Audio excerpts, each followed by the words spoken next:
Hello, everybody. Thank you for joining us this evening for a webinar with Pat Dobbs. Before we get started, I would like to thank Stephen Heller of Alternative Communication Services for providing CART this evening. And I'd like to give a shout out to TJ Graziano of PostCap. PostCap is a sister company to Alternative Communication Services, and they help us prepare the transcript so that it's perfect and when we upload the recording so that you can view it later. Thank you again, Stephen and TJ of PostCap. Many of you have met Pat Dobbs before, and if you have, you're lucky. I think she's fabulous. She's very passionate about educating other people about hearing loss. She herself is a bilateral cochlear implant wearer, and she has launched the HLAA Morris County chapter in New Jersey and serves as its president. She also serves on the HLAA New Jersey board and the HLAA New Jersey Hearing Loop Committee. So she's busy. And thankfully we have her tonight to talk to us about the hearing loss revolution. And take it away, Pat. Thank you so much. That's so nice. Thank you all. I'm so glad you're joined, and I'm so excited about doing this webinar on the 4 agreements for people with hearing loss. And what we're really doing is we're looking at hearing loss at a slightly different way than we've looked at it before. Before I start, let me tell you a little bit about myself, a little bit about my background.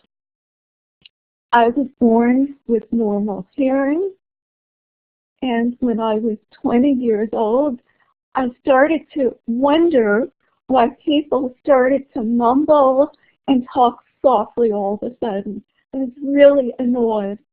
Of course, that was the beginning of my hearing loss. And when I was 25, I got bilateral hearing aids.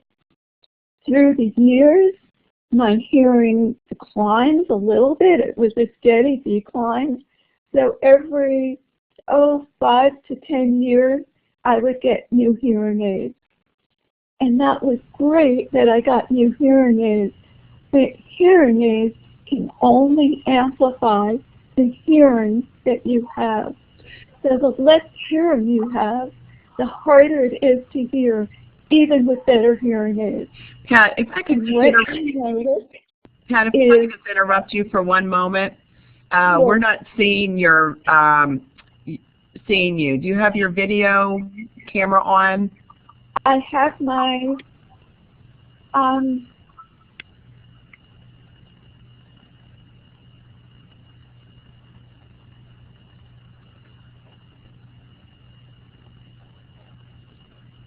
so just click the button that says video.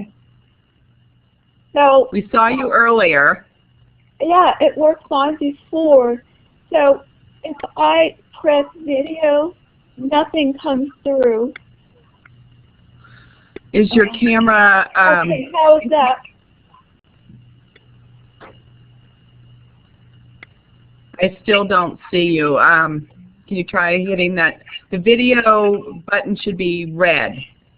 Yeah, see, now preview is showing. I hit there's a little space to the right of video, and I hit that.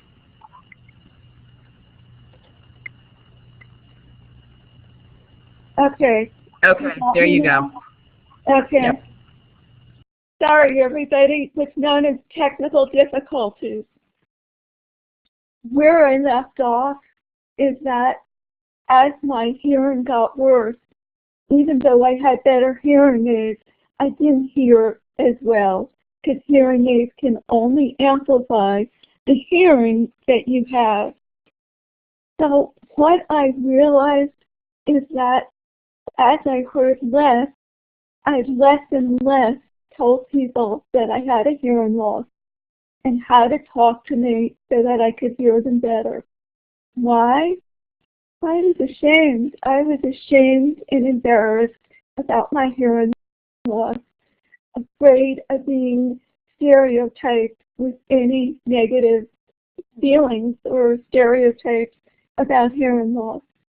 And because of that, I did what I call fake hearing. If I didn't hear what somebody said well, I tried to fake the hearing as well as I could by filling in the words. But sometimes I got it right, and let me tell you, a lot of times I didn't. Moving forward with the support of my friends and family, I realized there was nothing wrong with me. I simply had a hearing loss. It didn't affect me in any other way. And that's where I came through with the hearing loss revolution and the 9 guiding principles, which you can see on my website. But I also developed what I call the 4 agreements for people with hearing loss. And that's what we'll talk about tonight. The 4 agreements is from an inspiration from a book called The 4 Agreements by Don Miguel Ruiz. If you've read the book, great. You'll see that there's a little bit of similarity, and if you don't, that's fine. You'll know exactly what's going on anyway. What is the goal of this webinar? What are we looking to accomplish? Is to let go of any negative thoughts we may have about our hearing loss, so we can live our lives confident as a person with hearing loss. And that is always my goal, is that we are confident as ourselves with hearing loss. It doesn't affect us except for hearing. So let's first talk about what do agreements mean. Let's talk about agreements. There are, what I look at is 2 different types of agreements. One is a conscious agreement, and the other one is a subliminal agreement. A conscious agreement is simple. I call you up and I say, hey, let's meet at McDonald's at 12 o'clock. You say good, I say good, and it's an easy agreement. We also have slightly less obvious agreements, and that is our traffic laws. We have, we know that green light means we can go, and red light means we can stop. So those are laws, but they're also agreements that we have to live by. Some of these agreements we accept. Hopefully people accept the green light and the red light. And some agreements, if they aren't good, we change it. An example of that is in our founding Constitution, women and African Americans did not have the right to own land or the right to vote. So that was something that was changed. But we also have agreements that are much more subtle. They're really subliminal agreements that we make that we don't even know we're making. Advertising is the perfect example of that. There's so many advertisements that are trying to give us power for something. A detergent to keep our house clean gives us the agreement that we're the perfect housekeeper and everybody loves our house, or whatever. Advertisement gives you subliminal messages. And that's really what I want to talk about more tonight, is the subliminal messages that we get about our hearing loss. More examples about subliminal messages are children. You can tell teachers, parents, neighbors can tell children that they're good, they're smart, they're going to do well in school, and that makes them feel good, and chances are they will do well in school. but they can also get negative messages. They can get messages like, why can't you get your homework done? Why can't you pay attention? Why don't you live up to your expectations? Your brother was so smart. Why can't you be as smart as him? So you hear these messages and you start to think, oh, I'm not good. I can't do well. Or take an example. Let's say you wake up in the morning and you feel fine. And somebody says to you, hey, you look kind of sallow. Do you feel okay? And then all of a sudden, you don't feel well. So I'm talking about the subliminal messages that we get. And really, the important thing that I want to talk about is the messages that we get as people with hearing loss. So there are many messages that we get. I know I have a friend who his hearing loss wasn't diagnosed until he was about, I think it was 16 years old. And when he was 16 years old, they realized that it wasn't that he was a little screwy, but he simply had a hearing loss. So for his whole life, up until he was 16, he got the message that he was a little screwy, a little out of it. But I'm going to ask you, what are the messages that we get as people with hearing loss? And you can type it on the bottom left hand of your screen. So I hope you see it. It's in the bottom left hand. It's right above room on the very bottom left. So here are, oh, thank you, Nancy. Here are some things that people are telling me. They associate hearing loss with stupid, slow, out of it,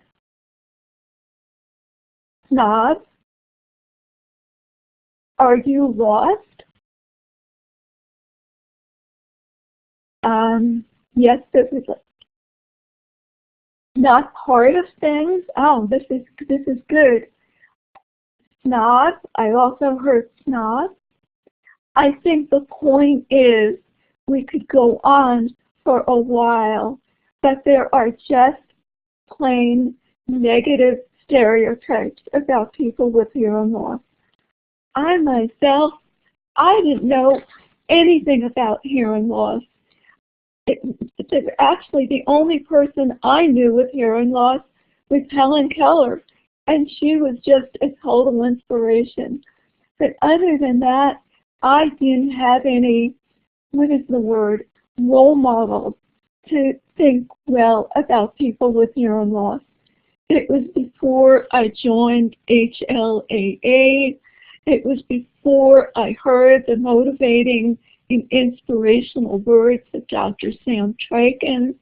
No, I only had negative thoughts about hearing loss.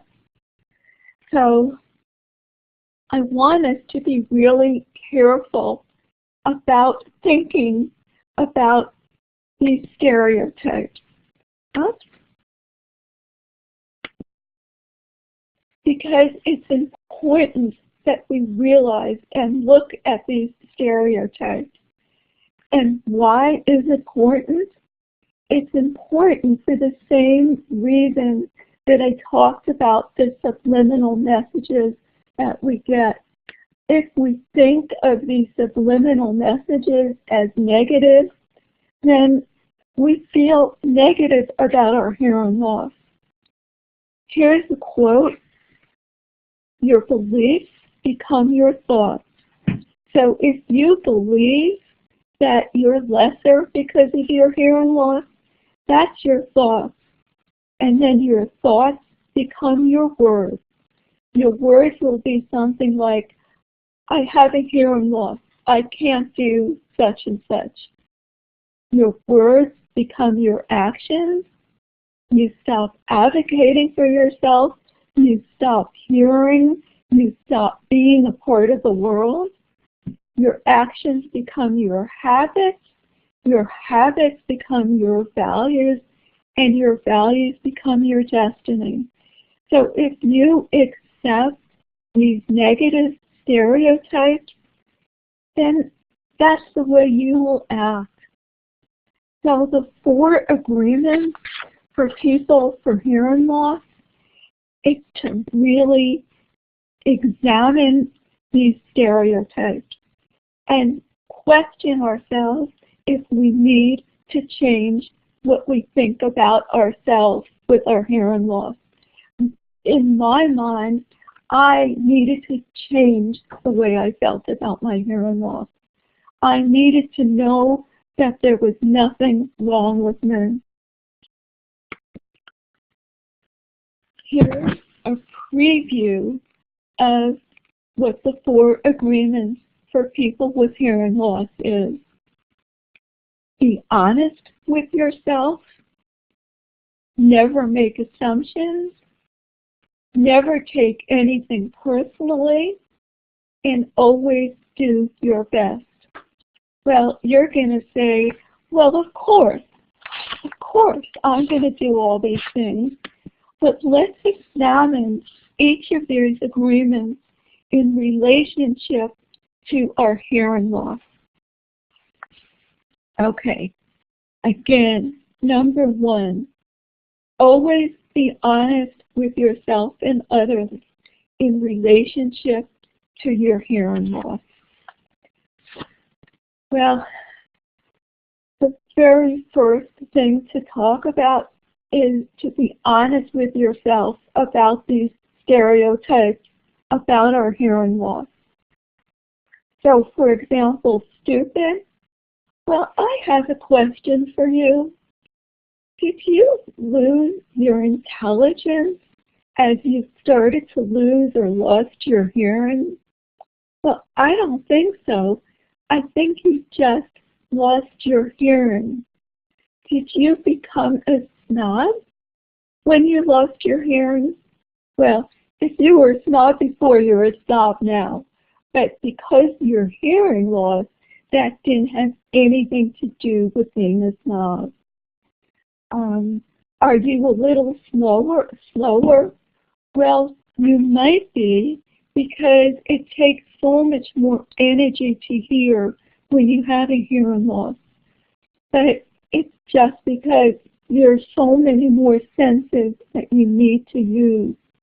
But if you think of all those negative stereotypes, I think you don't believe them. You really know they're not true. I'm trying to think if I missed some of the negative stereotypes. But I think the biggest is slow, stupid, withdrawn, or, oops, my cat just came into the picture. This is Ted. He wants to hear about this too. Hi, Ted. So, just think, are these negative stereotypes right? I don't think so. So you need to change your agreement about these negative stereotypes. Another thing that we do that we must be honest with ourselves is when we do fake hearing. When we do fake hearing, we're really not being honest with ourselves. And you know what? We're not being honest with whomever we're talking to. Because we're agreeing to things that we really don't know what we're agreeing to. We don't know, I mean, we might say things that we don't know. How often have you tried to bluff hearing when you've totally bluffed incorrectly?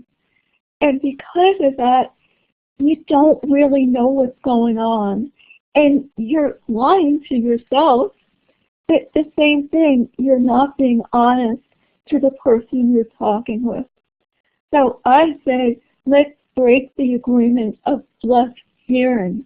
It doesn't serve us, and it doesn't serve the person we're talking to either. It's not a good thing. And in addition, if we do this bluff hearing, we'll just be out of contact. I know for myself, when I did it, it left me confused. I didn't know what I had agreed with, and it left me withdrawn. Frankly, I just wanted to never talk to people again, and I love talking. So I think that's the bottom line summary about being honest with yourself when you're in relationship to your hearing loss. And that is, we don't lie, we don't bluff, and we change our agreements about those negative stereotypes. That's not who we are. Okay. The second agreement is we never make assumptions relating to our hearing loss. So let's think. I think the first assumption that we might make is to assume that we think that people think that we are slow, stupid, dumb, and not intelligent. We assume that. We assume that's what we think. Is that right? Should we assume that? When I tell that to some of my friends today, they say, really? You assume that that's what we think? That's not true. So we cannot assume what other people will think when we tell them about our hearing loss. Why not assume the best? Why not assume that when we tell them, they'll say, oh, thank you so much for telling me. I could see that there was a problem with our communication, but I didn't know what it was. And frankly, I really want you to hear me because I want your feedback. So never assume what people think about us. Let's see. Okay, here's another thing to be careful not to assume. Do not assume they know you have a hearing loss. They can't know you have a hearing loss unless you tell them or unless they're very observant. Because after all, hearing loss is an invisible disability. Nobody can see it.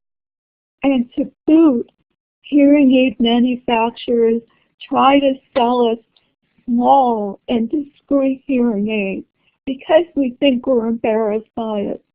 No, we're not embarrassed by it. But we don't assume that people know we have a hearing loss.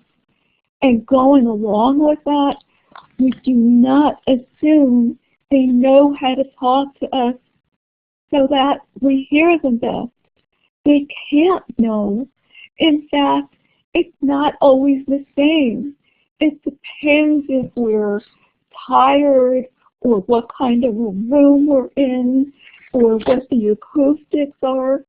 Or I don't know about you, but sometimes my hearing fluctuates and I hear better sometimes than other times. So we simply cannot assume they know how to talk to us so that we hear them best. We simply tell them.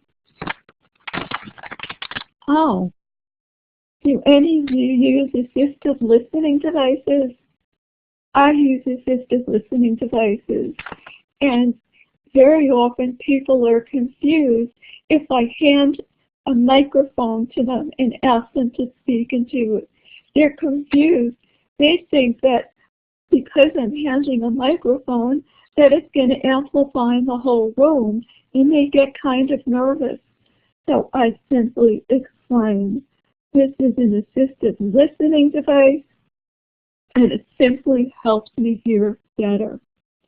So if we make negative assumptions, it almost, how do you say it? It imprints us being negative. It imprints us feeling not good about ourselves. So we must be clear to never make assumptions relating to our hearing loss. Actually, in life in general, we know we shouldn't make assumptions. Now this is about specifically about hearing loss. Okay. Number 3, never take anything personally relating to our hearing loss. For me, one thing that I struggle with is if I tell people how to talk to me so that they hear me, no, I'm sorry. If I tell people how to talk to me so I can hear them and they forget, I get annoyed with them. I take it personally. I think they're being mean, they're being nasty, they're purposely trying to, well, I'm going to say trip me. It's almost like they're tripping me. But no, they've just forgotten. They simply have forgotten. And all we need to do is say, oh, I just want to remind you, could you please talk a little louder, or could you look at me? And simply tell them. We never get upset because we don't take it personally, and we know they've simply forgotten. It's no big deal. We don't have to get our feelings hurt. I know you're going to love the next one. How do you feel if somebody is telling you something, maybe a quick line, and you haven't heard them, and they say, oh, never mind, it wasn't important? Well, for me, when I hear that, woo, it makes me crazy. I hate it. But you know what? They don't mean it badly. It's just the moment has passed for that interesting statement, whatever it is. So all you need to do is explain to them how you feel when they do that. You simply need to explain it. It's okay. It's no big deal. I know people hate it when you say, oh, never mind.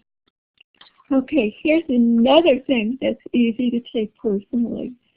What if you misunderstand what somebody is saying, and then they laugh at your misunderstanding? For example, the other day somebody said they were talking about their green parents. I said, green parents? What is green parents? And they laughed and laughed. They couldn't stop laughing. It was grandparents.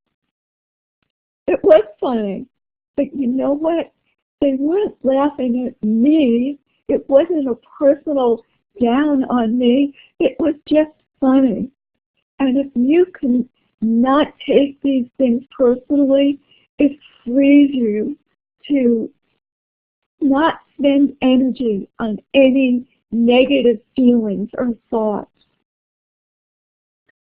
The last agreement is always do your best. Now, of course, you always want to do your best. But sometimes it's really hard to do your best.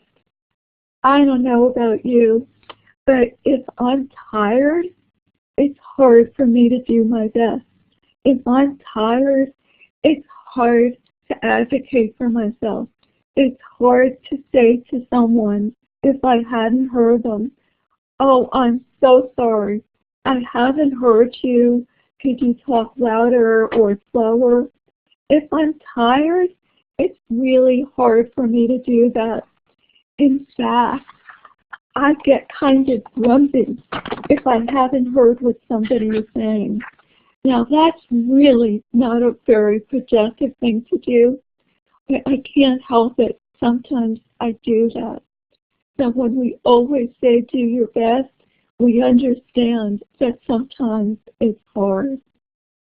I know the other day I was at a party. It was a dinner party. There must have been 10, 15 people sitting around the room.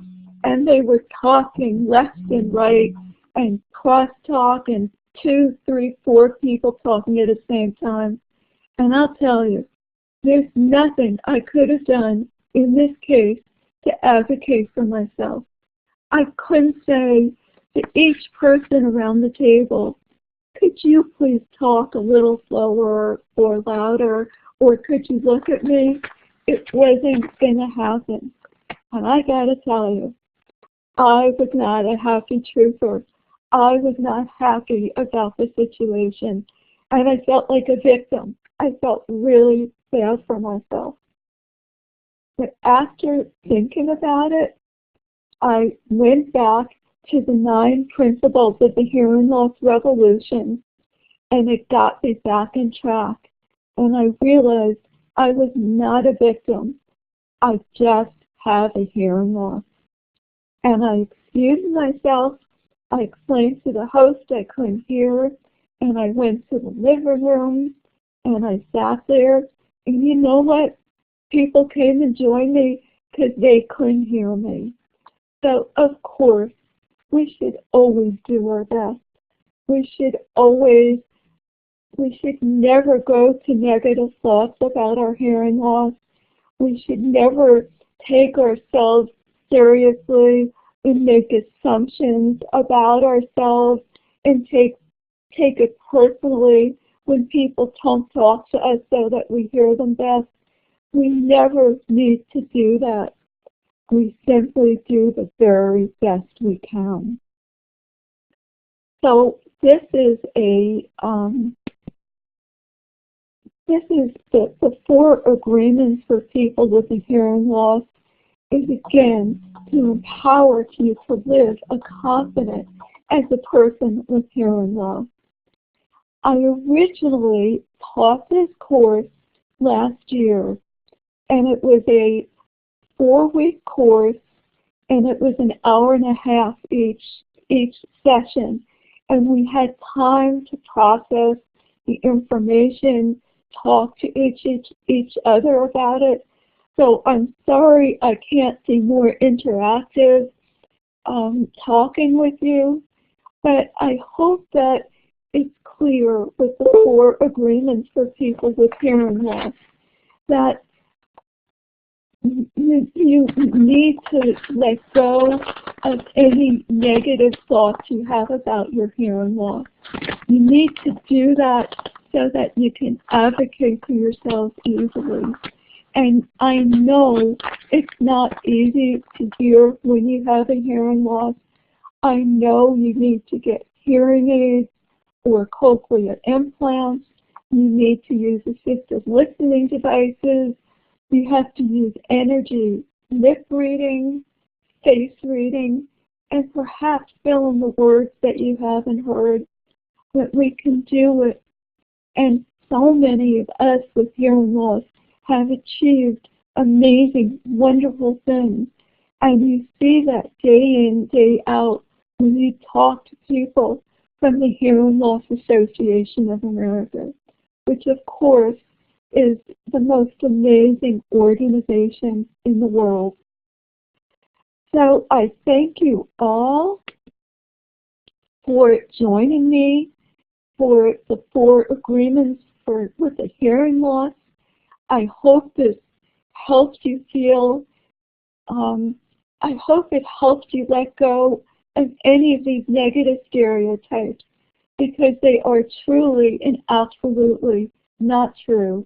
We totally did not lose our intelligence as we started to lose our hearing. We simply started to lose our hearing.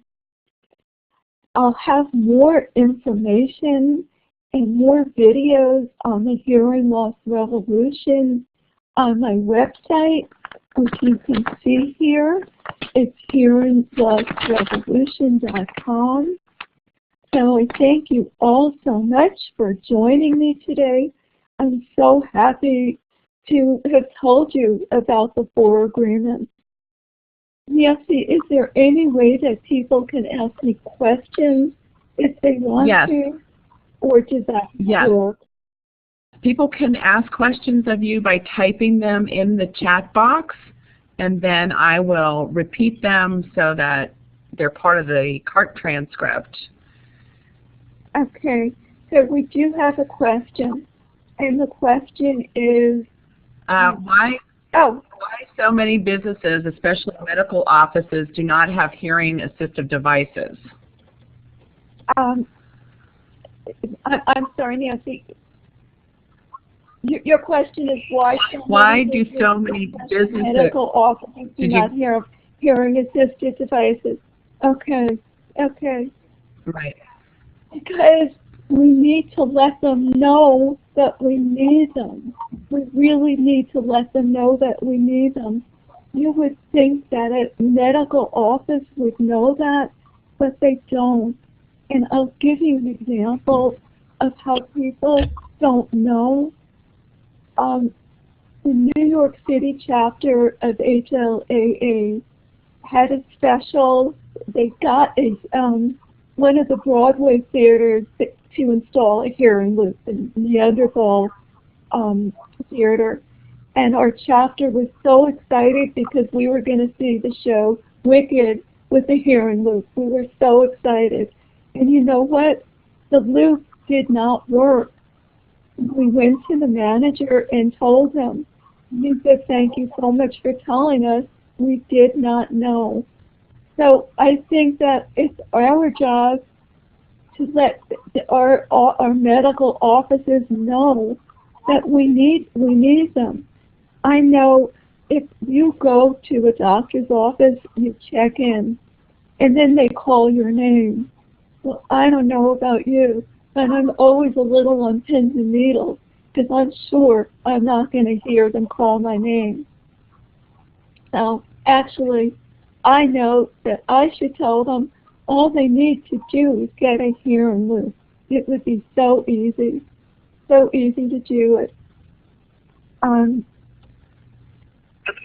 Okay, there's another question. I have a question here, Nancy.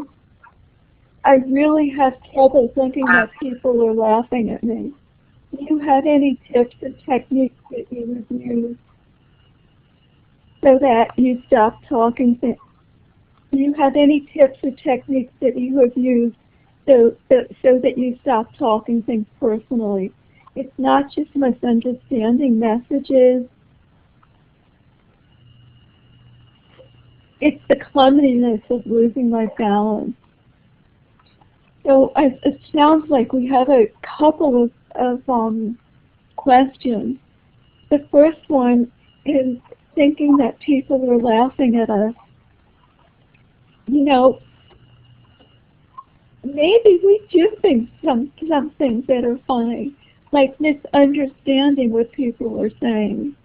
Maybe we need to take ourselves less seriously. I honestly don't believe people laugh at us maliciously. You know, if somebody was in a wheelchair and, or let's say it was on crutches, they had broken their foot and they had crutches, and they were walking past you and your legs were out, you would put your legs back in.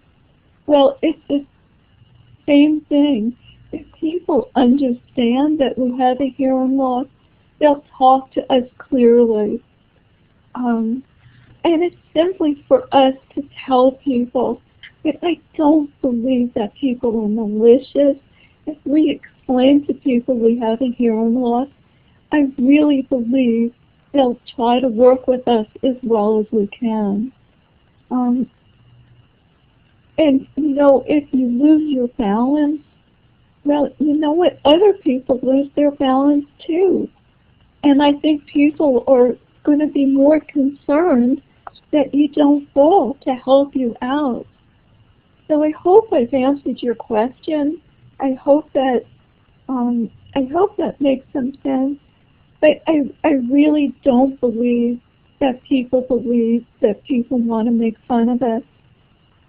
It's true that it might be a little bit more difficult to speak to us because they have to speak slower or louder. But if they talk to us They talk to us so that they want us to hear them. So they have to talk easier. They have to talk clearer. So I hate it when people with hearing loss feel bad and feel that people are making fun of them. But you know what? If we smile with confidence and don't feel embarrassed, they'll feel the same way. I think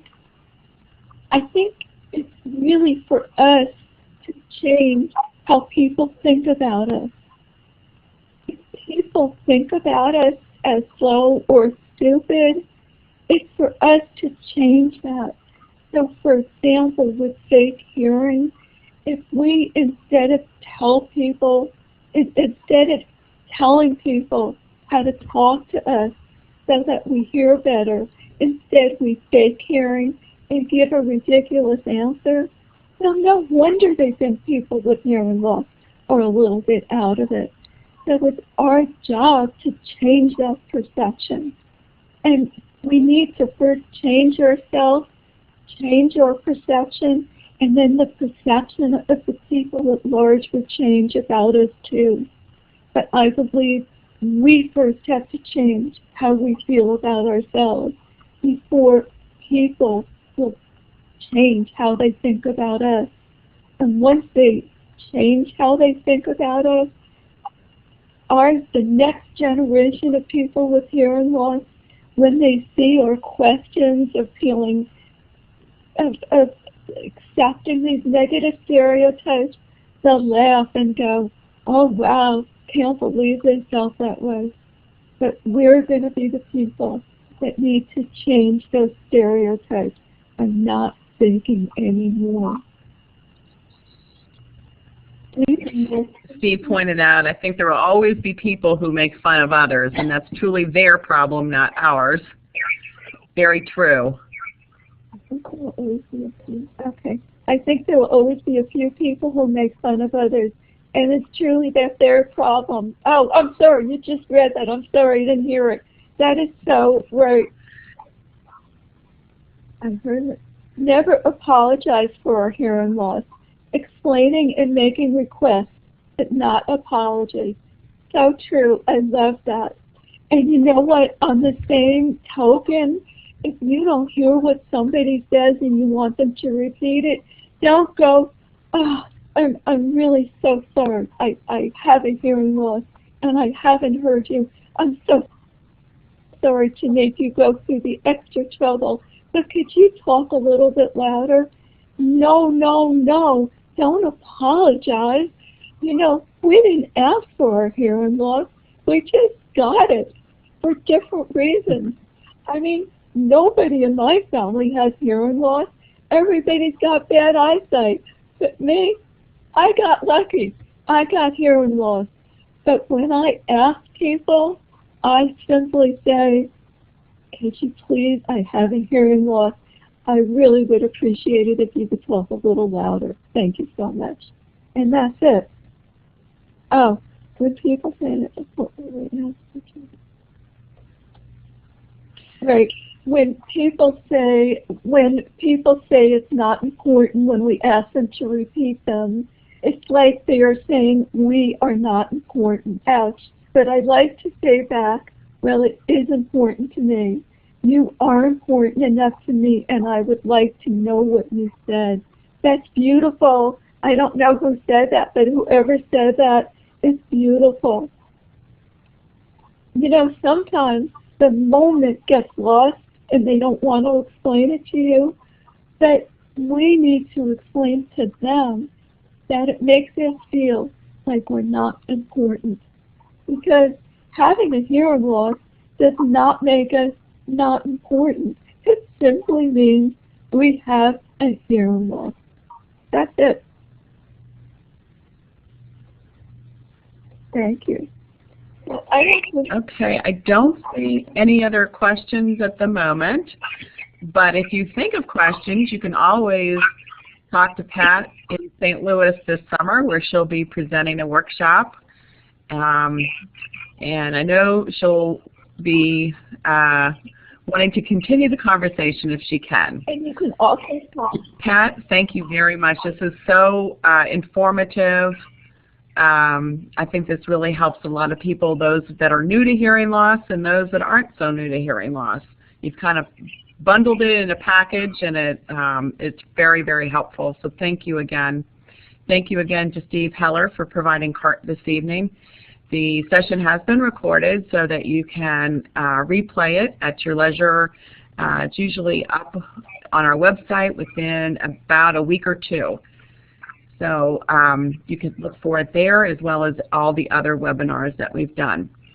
Again, mark your calendars for the third Wednesday of each month where we do a webinar. And we're getting a lot of great feedback about the webinars. So I'm really happy that we're able to provide them, and with captions. So, Pat, thank you again. My pleasure. My pleasure. And you want, and my cat, I'm going to show you my cat. Here's my cat. And I'm going to show you my dog. Here's my dog. He's been here the whole time. I can't show you. Here, wait a minute. There he is. Here's my dog. He's been here the whole time. I just can't get him in the picture. Thanks again.